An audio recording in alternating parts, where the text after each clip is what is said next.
Jadi kalau kita bicara kota Mataram, kita bicara Lombok, kita bicara NTB, Pak, saya percaya bahwa pemimpin kelas dunia bisa lahir dari desa kecil, dari kampung dan dusun sasak. Saya sangat percaya. Kalau tidak digali, nggak dikeluarkan, oh come on, kita bikin kesalahan. Kalau putra daerah diberi kesempatan, everything can change. 10 tahun dari sekarang, kita akan melihat sesuatu yang berbeda. Teman-teman sekalian, Pak Yusron, kalau saya boleh ngomong jujur, semua perubahan termasuk keberanian Indonesia merdeka, itu lahir di tangan pemuda. Sumpah pemuda bukan sumpah orang tua, Pak. Kita geser, Pak. Di bonus demografik adalah sama. Ketika kita touch anak muda dan memberi mereka kesempatan untuk berkarya, memberikan trust pada mereka, maka mereka akan tahu bahwa kepercayaan itu value-nya lebih tinggi daripada modal dan warisan. Yuk ambil bagian dalam kegerakan besar menyelamatkan bangsa ini dari sejak awal. Anak muda, kita perlu teman. Berbagi cerita untuk saling inspirasi. YS Podcast. Assalamualaikum warahmatullahi wabarakatuh. Oke, berjumpa lagi di YS Podcast. Kita bercerita untuk berbagi inspirasi. Tamu saya hari ini sangat luar biasa. Kita kenalan langsung ya. Ada Pak Aryadi. Apa kabar Pak Aryadi? Halo, apa kabar Pak Yusron? Sehat, selalu bersemangat. Selalu bersemangat. Oke, hari ini kita ingin menularkan energi semangat kita ini. Pak Aryadi akan memiliki cerita yang sangat luar biasa, membangun generasi muda. Nah, ini butuh berkelanjutan ini. Tidak hanya kita berbicara pada anak muda, mari. Nah, tapi lebih banyak kita memberikan teladan, memberikan pengalaman-pengalaman sebelumnya untuk mereka ikuti. Apa ini kegiatannya Pak Aryadi sehingga kita bisa memberikan energi yang besar kepada generasi muda? Karena sekian tahun lagi, apalagi ada kata bonus demografi. Indonesia dapatkan bonus sangat luar biasa. Jadi bencana ataukah jadi bermanfaat? Oke Pak Aryadi, gimana ceritanya nih? Kita akan membangun anak muda ini. Kita bangun dari sisi mana dulu nih sebaiknya? Ya, Pak Yusron. Saya nih tergabung di Rotary Club International. So, kita ada di distrik 3420, which is Indonesia tuh kita punya 2 distrik, 3410 dan 3420. Di distrik ini kita membangun juga yang namanya Rotary. Nah, berkaca dari sebuah organisasi berusia 100 sekian belas tahun, 120 tahun, Pak. Berapa generasi yang masuk itu Pak? Usia orang ikut, kalau kita Pak ikut organisasi Pak, 40 masuk, 65 selesai Pak. 25 maksimal ya, nah, kita ikut itu 25 tahun, 30 tahun selesai Pak. Itu satu cycle Pak. Jadi kalau ada sebuah organisasi berusia 120 tahun Pak, at least ada 5-6 generasi yang sudah melanjutkan dan mensustain pekerjaan di sini. Kalau ini bukan organisasi baik Pak, tentu sudah ditinggalkan Pak. Ya, dan hanya menjadi cerita. Dan hanya jadi sejarah Pak, monumental Pak, bukan movement, bukan kegerakan. Kalau 100 tahun itu berarti masa Perang Dunia 1, 2 dingin lewat. Wow. Perang dingin lewat. Great Depression lewat. Perang dagang lewat, Pak. Jadi dia sudah ngelewatin pergolakan yang sudah sedemikian rupa. Pertanyaannya, punya peran apa di dalam setiap pergolakan? Betul. Dan setiap pergolakan ini kan perannya selalu berubah. Nah, kalau di masa perang nih, dulu organisasi ini ngapain? Boleh nggak diceritain sejarahnya? Jadi Rotary Club, Rotary International itu punya seat di PBB, Pak. Mereka duduk di PBB. Jadi jadi saya nih punya perwakilan di PBB, Pak. Suara kita didengar di PBB, Pak. Terus kemudian yang kedua, mereka Rotary Club ini sangat concern dengan yang namanya conflict resolution. World peace. Kami mengconvince untuk memiliki tatanan dunia yang damai, sejahtera. Sangat ini Pak, sangat Pokoknya misinya perdamaian dunia. Misinya perdamaian dunia, hidup yang lebih baik, living a better world, better futures, kayak gitu-gitu Pak. Oke, dari kalau kita melihat sejarah berada di sekian masa tidak nyaman lah ya. Ya kita lewatin sih Pak. Kalau sudah berhasil, ini kalau kita melihat tingkat pendewasaan manusia. Setuju saya. Kalau berhasil melewati masa-masa pahit, masa-masa tidak nyaman, maka hidupnya akan tertata lebih baik. Insya Allah. Nah, kalau Rotaract ini sampai saat ini nih, apa saja gerakan, semua masa ini udah berhasil dilewatin, tentu sudah memiliki pondasi yang cukup kuat. Ya. Kalau kita berbicara internasional, udah seperti apa membantu negara-negara, mungkin boleh saya katakan negara berkembang atau yang sedang bertumbuh ini untuk lebih baik lagi kehidupannya. Ya. Rotaract ini ada di sekian puluh negara, Pak. Almost 100 negara. Iya. State-nya, jadi gini. Kondisi levelnya Rotary sekarang ini, dia bukan government. Dia non-governmental. Non-government, ya. Tapi pertanyaannya, siapakah government? Bukankah government itu adalah orang-orang biasa yang diberi kepercayaan oleh sekelompok masyarakat yang bercoalitions dan kemudian membentuk negara, dan kita pilih government, isn't it? Nah, berarti kita percaya bahwa kalau ada orang-orang yang di-equip, diperlengkapi, anak muda yang mengerti political issue, mengerti bagaimana peace resolutions, kemudian mereka jago mengetengahkan konflik, negosiasi. Nah, semua ilmu-ilmu tadi untuk membawa kemaslahatan bersama, ilmunya boleh dong kalau kita ajarkan ke generasi muda, supaya waktu mereka jadi pemimpin, mereka adalah pemimpin yang berakhlak. Kalau saya boleh tanda kutip nih, pemimpin yang berakhlak. Jadi kalau saya pegang kepemimpinan, saya memiliki mandat untuk mensejahterakan orang yang memilih saya. Kira-kira gitu. Nah, kita nggak berurusan dengan politiknya, Pak. Jadi intinya kita membangun manusia-manusia yang memiliki. Nah, kami punya 4-way test, Pak. 4-way test di mana kalau mau mengkondak diri sebagai anggota Rotary, maka pertama, is it the truth? Pertama, apakah ini sebuah kebenaran? Kalau dia tidak benar di dalam pikiran, waktu dipikirkan sudah tidak benar, waktu diucapkan bikin orang salah paham dan ini tidak benar. Kalau dilakukan pasti tidak benar, Pak. Jadi otomatis truth-nya ini sudah jiwa raga, Pak. Ya. Kemudian, nah kemudian ditanya apakah ini bring benefit to all concerned? It's a fair to all concerned. Kalau hanya fair untuk satu pihak harusnya tidak dijalankan, Pak. Dan setiap keputusan kita apakah membawa friendship? Kalau diambil keputusannya ternyata malah menjauhkan diri dari friendship, harusnya itu tidak diambil, Pak. Jadi intinya jalur yang diberikan oleh 4-way test ini itu adalah sebuah jalur yang memiliki universal value of goodness. Jadi kalau kita mau jadi member, itu ada willingness to connecting to the goodness gitu. Connected to the goodness gitu. Itu kira-kira. Sangat luar biasa ya. Apalagi kita berbicara generasi muda. Ya, generasi muda ini saat ini saja ya. Kalau seperti kata-kata partai politik nih, bukan berarti kita ikut masuk ke sana. Tapi mereka percaya bahwa generasi muda yang akan datang ini dengan bonus demografi, Indonesia akan menjadi sangat dahsyat. Setuju. Tapi catatan, jika mampu mengelola pemuda ini. Betul. Nah, pemuda ini merupakan sebuah aset. Tapi kalau salah kelola, ini bisa menjadi sebuah bencana. Ya. Dalam Rotaract ini, apa kira-kira visi, misi?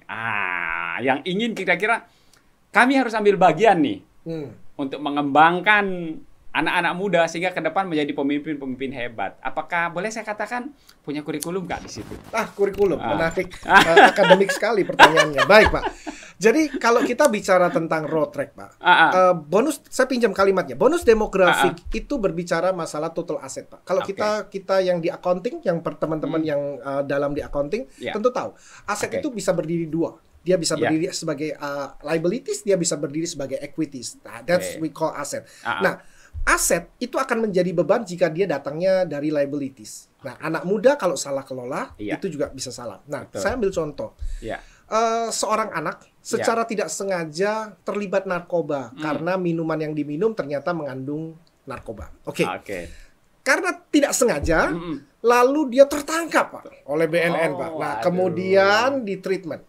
Ketika anak ini saya lihat treatment pertama, Pak. Treatment pertama anak ini ditangkap, diadili, lalu di treatment seperti seorang bandar, terus kemudian dimasukkan ke penjara, terus kemudian nah, anak ini akan penuh dengan kemarahan. Jelas. Jadi reaksinya, kalau treatmentnya salah, reaksinya salah. Dan akan berujung dengan mana? Di dalam penjara dia akan kumpul dengan pembuat narkoba, dia berkumpul dengan jalur distribusinya. Justru dia kalau belajar. Keluar di situ dia belajar, Pak. 2 tahun Wow. dari penjara itu kita punya ketambahan bandar baru dan pengedar baru, Pak. Nah, tapi kita bicara dengan skenario 2. Skenario, ya. Kita tangkap, kita cek backgroundnya, dia terjebak, kita inikan, dan kemudian kita bantu dia konseling, kita sadarkan, kita bawa mereka ke rehabilitasi. Ya. Coba kita bicara di rehabilitasi. Dia hanya ditaruh di satu tempat, dibina, diberi skill baru, diajak mendekatkan diri kepada Sang Pencipta, diajak disentuh bagian sisi rohani paling dalamnya, diketemukan dengan psikiater, dan dia dipulihkan.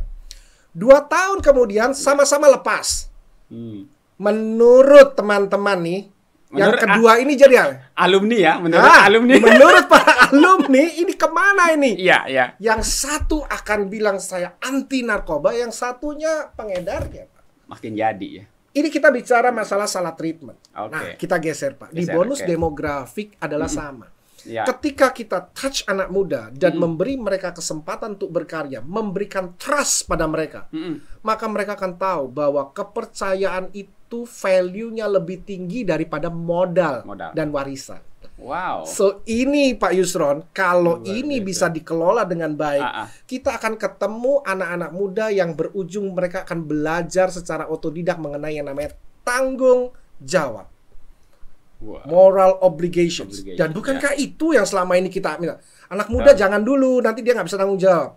Nah, jadi kayaknya it's wrong. Mestinya anak muda sudah dikasih kepercayaan untuk dia belajar tanggung jawab. Kepercayaannya nggak dikasih, gimana kita bisa buktikan kalau dia tanggung jawab? Kira-kira gitu, Pak Yusron. Sepakat. Jadi memberikan sebuah kepercayaan, kadang orang tua. Ini kita berbicara orang tua nih. Membicarakan orang tua. Kita juga udah mulai. Jadi memberi kepercayaan kadang nanggung. Artinya, oke, nih diberi tanggung jawab. Tapi di balik itu sepertinya CCTV-nya hidup 24 jam. Oke, boleh mungkin. Betul, ya, boleh mungkin secara ini, tapi kan masuk terlalu jauh. Pemuda ini nanti merasakan, oh, saya ternyata dididik kayak gini. Nanti saya akan mendidik anak saya kayak gini juga. Itu kan yang terjadi, Pak Yadi. Nah, kira-kira kalau saya kembali lagi ke track ini, kalau kita berbicara pemberdayaan anak muda, tentu masing-masing daerah memiliki potensi. Agree. Ya, misalnya nih di Lombok, potensi pariwisata, potensi agraria ini sangat luar biasa di sini. Memberi kepercayaan, memberi tanggung jawab lebih kepada anak-anak muda ini. Apakah ada treatment khususnya? Road track yang dilakukan di Lombok terutama misalnya. Bukan. Jadi kalau kita bicara masalah treatment itu hanya masalah bagaimana cara mengkomunikasikan bentuk kepercayaan. Oke. Yang kita kelola sekarang anak muda ini kan rangingnya lebar. Mulai dari milenial, generation Z, alpha, dan sekarang ini ada yang saya sebut dengan postmodern youth. Postmodern ini. Postmodern youth ini hidupnya tidak suka dikasih uang saku rupiah, Pak. Kalau mamanya suruh kasih uang saku, papa isikan saya GoPay, papa isikan saya OVO, papa isikan. Nah, jadi sebenarnya mereka juga nggak bawa duit, Pak. Kalau kemana-mana nggak ada duit, Pak, tapi dia bisa beli sepeda motor, Pak, gitu. Nah, kira-kira kayak gitu. Nah, jadi ini ada sebuah generasi yang kalau dipanggil makan, dibilang Amir gitu ya, nggak jawab, Pak. Ambil handphone, ayo Mir, makan, ditunggu papa. Dia turun dari kamarnya. Generasi yang ini loh, Pak. Nah, mulai kita rasakan ini, Pak. Mulai terasa ya, Pak ya. Terus kemudian kalau manggil dia nggak akan noleh, Pak. Kupingnya disumbat pakai AirPod, Pak. Sudah ada Sennheiser AirPod di kupingnya, Pak. Tapi kalau di call dia berjalan, gitu. Wow. Ini kita ketemu sama generasi ini. Kita sedang berada di generasi mereka ini. Ya, nah, betul. Cara mengkomunikasikannya tentu nggak akan sama seperti cara mereka, ayah kita mendidik kita. Disiplin, belajar betulin motor, bongkar mesin. Ada. Mereka ketika melihat YouTube cara bongkar mesin, dia pikir dia sudah tahu cara bongkar mesin, Pak. Belum pernah nyebur ke kolam renang, lihat orang renang, dia pikir dia bisa berenang, Pak. Ini adalah sebuah generasi yang digital. Jadi renangnya juga digital. Tuk, tuk, tuk, tuk, tuk, tangannya makin kencang gitu kan. Tuk, tuk, tuk, tuk, gitu. Jadi dia ini orang-orang digital. Nah, yang menarik adalah ketika kita deal dengan generasi seperti ini, kita pakai treatment gaya Generation X, Pak. Yang kalau orang bicara harus tangan dilipat, lihat depan, dan kalau anak-anak disuruh begini, Pak, ngeblank, Pak. Ini langsung apa yang kita omongin dia nggak denger. Iya, nah, semua. Betul. Yuk kita jadi cycle breaker di tengah-tengah kesalahpahaman ini. Ya. Kalau kita mendidik dengan cara bagaimana kita dididik, and then kesalahpahamannya akan semakin besar. Yuk kita, kalau enggak kita jadi orang tua toksik. Oke. Payah kan? Akhirnya anak kita kerjanya healing terus saja gitu, dan mental mereka nggak akan tough. Yuk kita pakai cara yang berbeda, dikomunikasikan dengan cara yang berbeda. Itu sesi lain, nanti judul lain kalau saya diundang podcast lagi di tempatnya Pak Yusron. Dengan senang hati. Ini ilmunya akan banyak kita dapat, Pak Riani. Wow, jadi tapi ini saya keluar sedikit dari ini. Rata-rata keluhan orang tua saat ini, saya beberapa kali mengisi materi tentang literasi digital. Ya. Pertanyaannya adalah bagaimana keputusatasan orang tua terhadap tadi yang Pak Riyadi jelaskan. Kayaknya kita ini sebagai orang tua dibuat tidak berdaya. Materi sangat menarik kayak dibahas khusus nanti itu. Ya, itu nanti judul lain. Kalau Bapak, Ibu, dan teman-teman adik-adik ada suka, komen di bawah, oke? Oke, ditunggu komennya ya. Ini tentang parenting digital. Digital parenting. Ya, digital parenting sangat luar biasa. Pak Riyadi, kita kembali ke road track ini. Ya. Kegiatannya sekarang. Ya. Kegiatan di sini nih. Sudah apa yang sudah dilakukan dan akan kira-kira untuk memajukan pemuda, terutama pemuda ya, yang ada di Nusa Tenggara Barat. Teman-teman sekalian, Pak Yusron, kalau saya boleh ngomong jujur, semua perubahan termasuk keberanian Indonesia merdeka itu lahir di tangan pemuda. Sumpah pemuda bukan sumpah orang tua, Pak. Kalau sumpah orang tua biasanya sumpah serapa dan biasanya malin kundang, hasilnya nggak enak, anaknya jadi batu. Tapi malin kundang juga mamanya sudah menyesal, jadi dia sempat berbagi cerita dengan tetangganya. Dia bilang, kalau saya tahu sumpah saya bisa jadi bikin malin kundang jadi batu, saya lebih pikirkan dia untuk jadi berlian daripada jadi batu gitu. Jadi mungkin dia lebih kaya, Pak. Kenapa disumpahin gagal gitu anaknya? Nah, teman-teman sekalian, ketika kita bicara road track, kita bicara masalah bagaimana membawa anak muda dengan segala potensi dan akses positifnya, dan itu untuk bisa bringing back to the community. Mereka bisa melakukan community service, berguna bagi lingkungan dari sejak usia dini.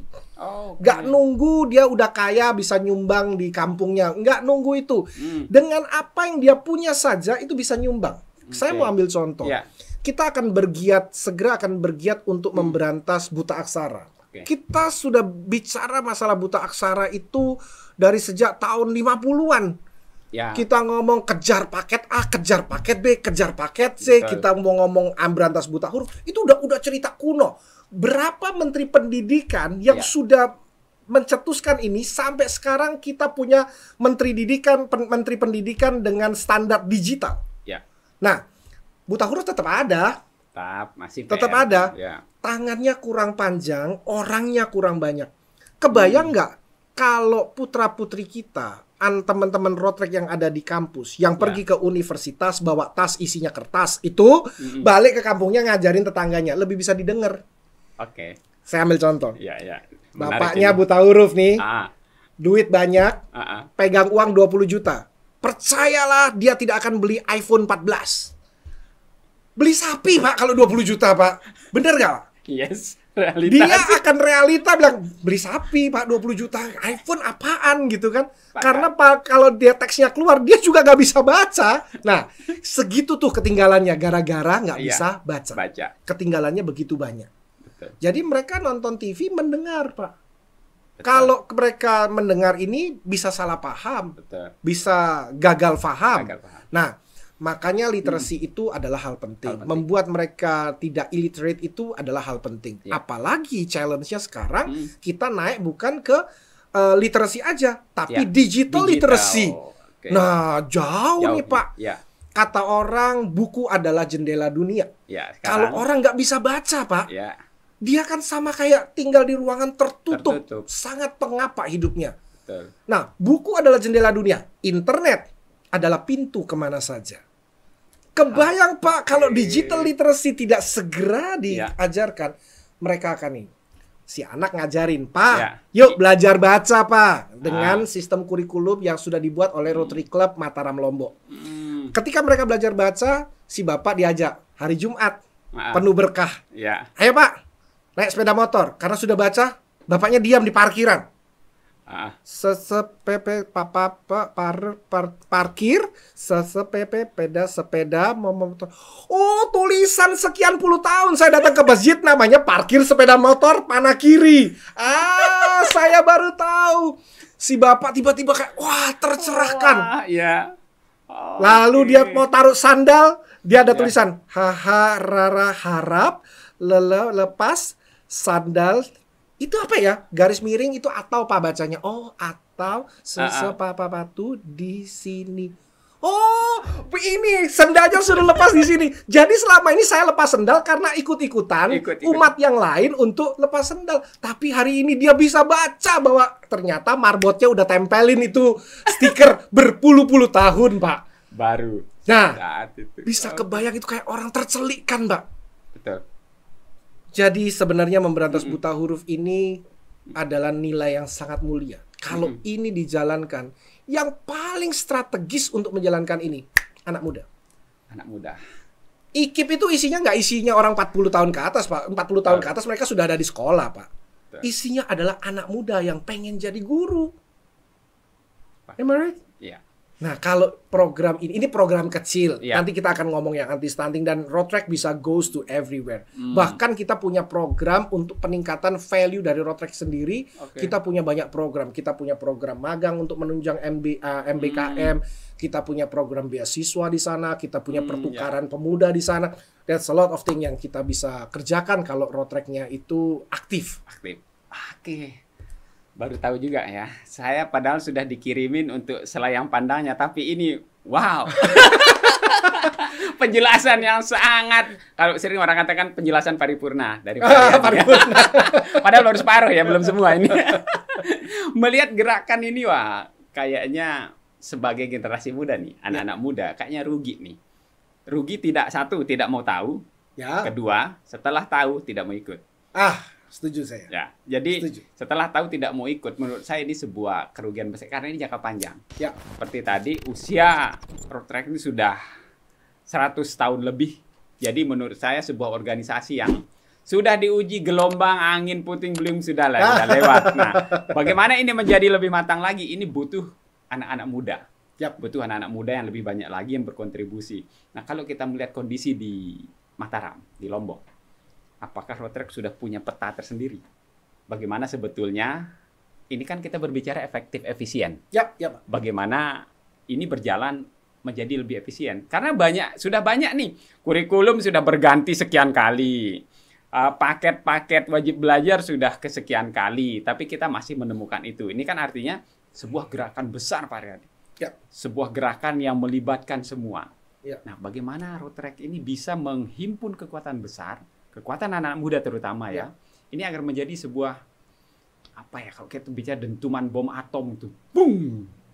Dan suatu saat orang akan melihat, wow, ini dahsyat ini kalau melibatkan anak muda. Bicara teman-teman anak muda di NTB, Lombok pada khususnya. Saya bicara masalah tantangannya mereka. Kita pernah lihat nggak? Kalau anak-anak yang saya nggak compare dengan pulau lain, saya langsung compare dengan anak-anak dari you name it, Jerman, Australia, Pakistan, saya nggak ngomong itu, saya ngomong Switzerland, saya bicara teman-teman yang dari sana, Hong Kong, China, Japan, Korea. Nah, mereka itu dengan sangat cepat menyikapi sebuah ide dan mereka sangat very open untuk memberikan respons terhadap itu. Orang Indonesia ketika dia tahu jawabannya, mereka malu-malu untuk ngomong. Oke. Am I right? Nah, saya nggak bandingkan dengan pulau lain karena kejadiannya mirip-mirip, Pak, gitu. Nah, saya bandingkan dengan negara lain. Kompetisi kita sebagai warga negara kelas dunia harusnya tidak membandingkan diri dengan kampung sebelah. Kita coba membandingkan diri dengan sama-sama manusia in persons yang ada di belahan dunia yang lain. So, kalau dia bisa, kenapa kita tidak? Gitu kira-kira ya, Pak. Apapun yang ada di dalam mimpimu saat ini, itu possible. Negara ini mulai sangat terbuka terhadap perubahan. Sekarang cita-citanya adalah bagaimana Indonesia tidak lagi disebut negara berkembang. Kita mau keluar dari status kita sebagai negara berkembang, memenangkan kondisi middle income trap, dan kita pengen jadi negara maju. Dan kita sudah punya pemimpin-pemimpin yang kelas dunia actually. Yang kalau kita lihat fotonya Pak Karno ngerokok bareng sama Kennedy, come on, nggak semua orang bisa duduk jajan sama Presiden Amerika ngerokok. Itu tahun 60-an, which is kayak come on, itu kan udah gimana banget gitu kan. So I think teman-teman, kalau mimpi kita cuman baru bilang semoga insya Allah kita bisa buka toko, bekerja di toko, bekerja di bank, bekerja di ini, come on, buka lagi. Horizonnya nggak selesai di situ. Nah, Roadtrack punya program, yaitu program yang membantu teman-teman ketika sekarang masih duduk di bangku kuliah. Kita punya scholarship yang ada dari Rotary International, di mana scholarship ini bisa membantu teman-teman untuk melihat sebuah wawasan dunia yang lain. Teman-teman bisa sekolah di sebuah university terkemuka dan belajar tentang apa? Peace resolution misalkan. Jadi kita nanti bakal punya Koni Rahakundini yang baru gitu. Dan keluarnya dari Lombok. Which is saya percaya buah yang manis itu tumbuhnya di cabang. Jadi kalau kita bicara kota Mataram, kita bicara Lombok, kita bicara NTB, Pak, saya percaya bahwa pemimpin kelas dunia bisa lahir dari desa kecil, dari kampung dan dusun sasak. Saya sangat percaya. Kalau tidak digali, nggak dikeluarkan, oh come on, kita bikin kesalahan. Karena akhirnya dia ada begitu saja. Kita bisa menebak jumlah biji dalam sebuah apel. Tapi kita nggak pernah tahu berapa potensi apel dalam satu biji. Kalau itu biji ditanam, dia bisa menghasilkan apel berkintal-kintal. Jadi kalau putra daerah diberi kesempatan, everything can change. 10 tahun dari sekarang, kita akan melihat sesuatu yang berbeda. Itu yang pertama. Dari program scholarship yang pertama ini, kita punya scholarship yang juga mengacu kepada 7 area of focus. Berfokus kepada peningkatan UMKM, microeconomic, kesehatan ibu yang anak, terus kemudian hygiene and sanitation, and so on. Kita punya 7 area of focus. Conflict resolutions merupakan highlight pertama, karena kalau tanpa perdamaian tidak ada yang nyaman, Pak. Dunia sudah nyaman, sudah damai, tidak ada konflik. Kita bicara peningkatan, tidak ada stunting, tidak ada kematian bayi dan ibu dan bayi. Kita bicara kesehatan, kita bicara mikroekonomik berkembang, anak-anak bisa sekolah. Jadi scholarship is a part dari bagian yang kita concentrate. Yang kedua, di dalam program teman-teman waktu kuliah, teman-teman akan berhadapan dengan yang namanya program MBKM, Merdeka Belajar Kampus Merdeka.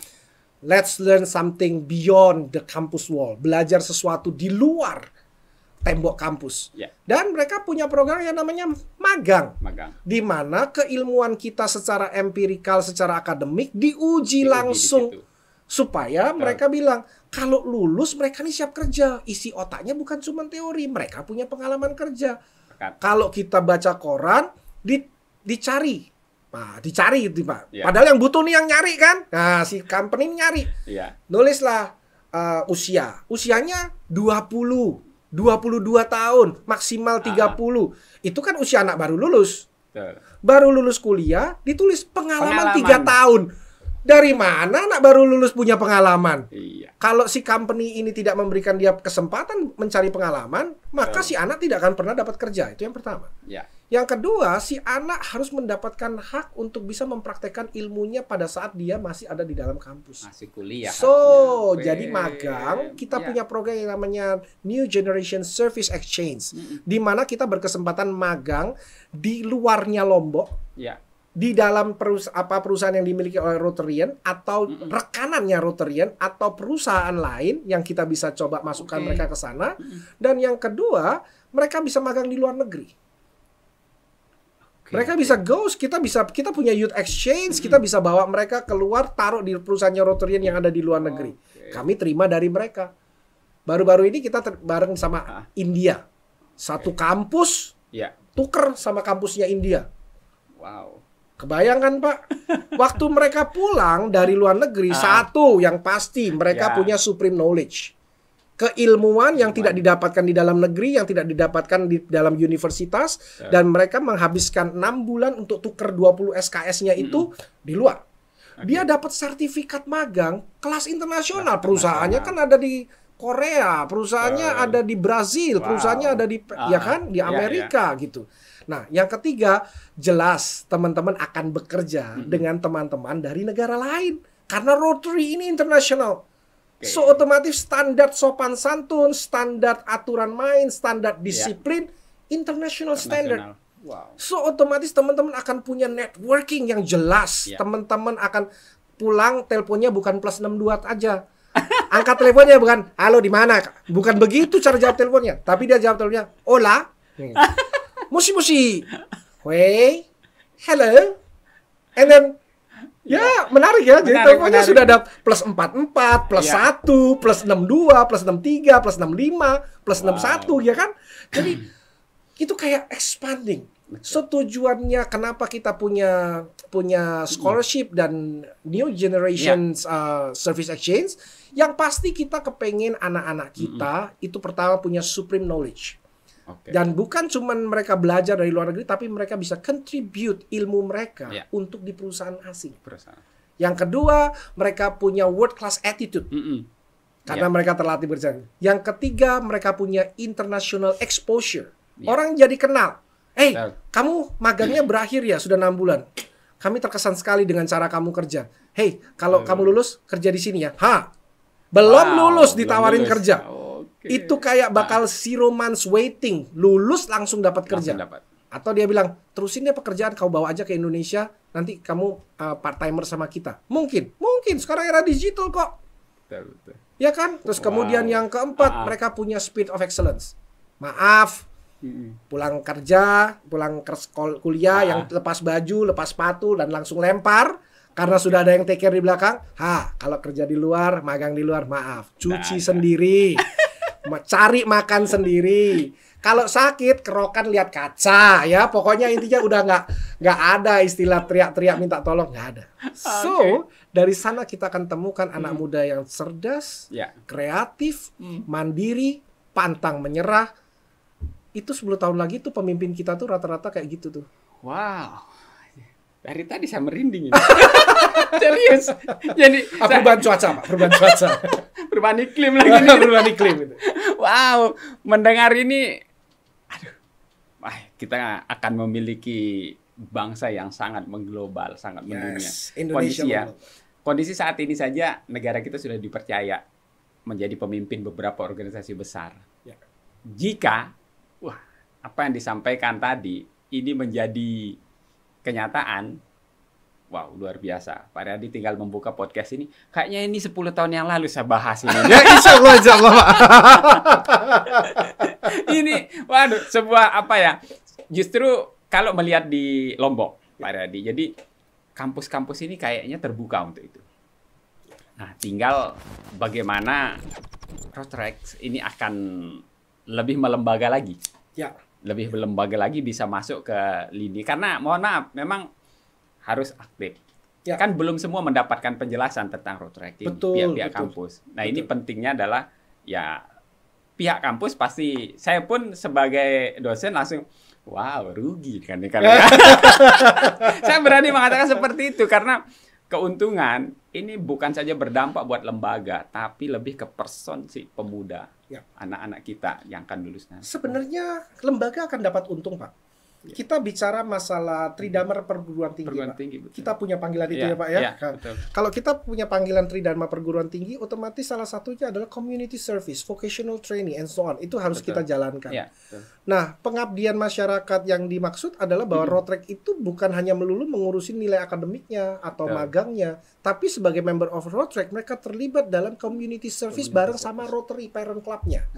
Jadi kalau Parent Club-nya lagi ada acara anti stunting, dan dia akan ada di sana. Rotrex adalah orang di garis depan yang menjadi feet on street dan troops-nya Rotary untuk doing the action. Rotary akan menandatangani fund, grant, dana yang masuk, dana bantuan, aid dan segala macam. Tapi yang menyalurkan, yang mengerjakan, yang mengeksekusi dan make it into action sana. Bahkan saya suggest dan menyarankan teman-teman Rotary mulai membantu membuatkan proposalnya, membuatkan laporan penggunaan dananya, dan mereka akan mulai melihat bagaimana showcasing their accounting capability untuk bisa diterapkan. Reportingnya international report kan. Jadi itu kayaknya gitu. Jadi sekali-sekali teman-teman perlu terlibat sedikit lebih dalam ke dokumen, ke gitu-gitu. Bukan cuma sekedar ada acara, bajunya seragam semua. Bukan itu, tapi ya you go deep. Apa behind acara ini gitu. Membangun sebuah klinik berdana miliatan, dapat hibah, dananya miliatan, bagaimana mengelolanya, memberikan kemaslahatan dan langsung dipakai, dokter siapa yang harus dikontak. Itu anak muda semua itu. Wow. Ini pelibatan secara utuh menyeluruh. Yes, karena trust. Rotary belajar untuk memberikan trust kepada young people. Membernya Rotary ini ada yang umurnya 90, Pak. Kalau dia nggak trust sama young people, tak bisa. Ya. Dia nggak bisa lakukan the best for the world. Serahkan kepada anak muda. Serahkan sama anak muda. Kalau kata Bung Karno sekian puluh tahun yang lalu, berikan aku 10 pemuda akan kuguncang dunia. Saya setuju, Pak. Itu sudah sekian puluh tahun yang lalu Bung Karno katakan gitu. Kalau 10 tahun yang lalu tuh anak mudanya tuh isinya Nadim bikin Gojek, ada yang bikin Tokopedia. Nah, itu 10 orang yang punya unicorn startups dan mengguncang dunia kan, Pak. 10 orang itu kan yang diminta sama Bung Karno kan? Betul. Ya. Wah, kita bikin 1000, Pak. Buat 1000. Kita bikin 1 juta. Buat 1000. Wow. Luar biasa. Wow, ini saya cuma berharap ini. Mungkin dari podcast ini nanti anak-anak muda, para orang tua mendengar ini akan menjadi sebuah panggilan. Pertama kalau mereka mendengarkan, mikir dulu. Ini adalah sebuah panggilan. Jika merasa ini sebuah panggilan, maka kerelaan untuk bergabung, untuk ikut terlibat, ini akan dengan mudah untuk teman-teman. Wah, Pak Riyadi, ini sebuah gerakan yang sangat luar biasa. Ada lagi nggak yang harus disampaikan tentang Rotary yang belum tadi? Kalau orang tuanya kepengen ikut Rotary juga kami open. Wow, bisa juga ya? Why not? Anaknya masuk Rotary dan kemudian dia bilang, kalau gitu saya ingin terlibat di acara ini. Saya ingin berkontribusi untuk kesejahteraan ini. Then let's come up. Rotary Club Mataram Lombok sangat terbuka untuk datang dan mari kita diskusi. Wah, kalau sudah mari kita diskusi, selesaikan di warung kopi. Ini akan menjadi sangat asik, melibatkan seperti tadi, melibatkan anak-anak muda, tapi didukung dan disupport penuh oleh orang tuanya. Ini akan menjadi sebuah gerakan yang sangat luar biasa. Terlebih ada lembaga-lembaga lagi, lembaga-lembaga yang melihat ini menjadi sebuah gerakan. Kalau kita katakan di eranya Pak Jokowi ini gerakan gotong royong. Ya, gerakan gotong royong membangun bangsa, membangun anak-anak muda dengan mengambil segmen-segmen tertentu. Tapi Rotary ini ternyata mengambil hampir seluruh segmen dibangun. Saya nggak bilang seluruh segmen, tapi bisa diimplementasikan di seluruh segmen. Itu maksud saya. Jadi apapun kendala atau hambatan yang ditemui daerah itu, ternyata itu bisa juga masuk menjadi sebuah kegiatan dari Rotary. Well, kalau kita cuma punya palu, semua masalah kita pandang jadi paku aja, Pak. Sangat luar biasa. Pak Yusron, ada tambahan lagi. Ya. Untuk kampus, selain satu dia menjalankan menerjemahkan Tridharma perguruan tinggi kepada masyarakat indirect dengan punya Rotary. Yang kedua, pada saat 11 indikator, Pak. Itu rahasia kita, Pak, sebenarnya, Pak. Nah, 11 indikator itu, Pak, yang kita pusing ya, Pak, kemarin ya. Nah, bayangin kalau teman-teman Rotary yang teman-teman kampus yang bergabung di Rotary magangnya di luar negeri. Pak, kita tahu ya, Pak, ada komponen outbound ya, Pak, ya, yang kita bisa centang itu skornya lumayan, Pak. Berapa anak yang melanjutkan ke luar negeri, belajar di luar negeri dan magang di luar negeri? Skornya tinggi. Kalau mereka di luar negeri waktu pulang ditawarin kerja langsung, masa tunggu kerjanya 0 bulan, itu skor lagi ya, Pak, ya, gitu. Prodi bisa unggul. Prodinya jadi prodi unggul. Jadi ini kita bantuin supaya gimana caranya supaya teman-teman yang kaprodinya jangan pusing-pusing. Dorong anak-anaknya ikut Rotary, bantu mereka untuk bantu kita. Sangat menarik ini. Sebuah institusi butuh itu. Secara universitas nggak kelihatan. Nggak kelihatan betul. Prodi juga butuh untuk menjadi unggul. Ini butuh kerjasama internasional yang banyak. Ya. Wow, ini gayung bersambut. Kayaknya prodi saya KPI di Umat ini. Langsung Pak. Ini Umat kayaknya harus segera ketemu Pak. Betul, nanti kita akan ketemu. Ini sangat luar biasa. Kita ketemu dengan Rektor Umat. Semoga ini menjadi gayung bersambut nanti agar teman-teman ini bisa menjadi lebih kalau bisa ya Umat ini menjadi inilah terdepan lah nanti dalam kerjasama ini ya. Jadi barometer pertumbuhan anak muda di Lombok ya Pak. Betul. Wah ini sambutan sangat luar biasa Pak Riyadi. Jadi semoga ya, ini kan harapan saya setelah tahu. Ini kan saya yakin ini belum 100% saya ketahui. Belum. Jadi masih banyak yang belum saya ketahui. Tapi dari yang informasi Pak Riyadi ini membuka kembali ke kita masing-masing ya. Bagi penonton YS Podcast, semua kembali ke kita. Apa yang sudah dijelaskan Pak Riyadi, bagaimana kita membuka diri, menangkap penjelasan tadi, itulah yang akan kita dapatkan. Tapi kalau kita sudah mendengar, tapi masih kita tutup pintu ya, itu sudah yang akan kita dapatkan juga Pak Riyadi. Jadi semuanya kembali ke kita. Menyikapi ini jelas anak muda aset yang sangat luar biasa. Setuju. Tapi bagaimana memberi kepercayaan kepada mereka, ini juga tidak kalah penting ini.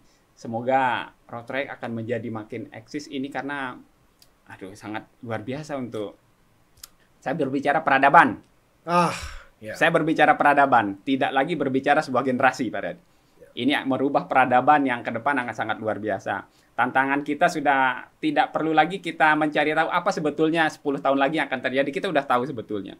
Nah, tapi kalau berani mengambil tindakan dari sekarang seperti yang dilakukan Road Track ini menjadi sebuah hal yang sangat besar. The game changer, Pak. Sangat luar biasa.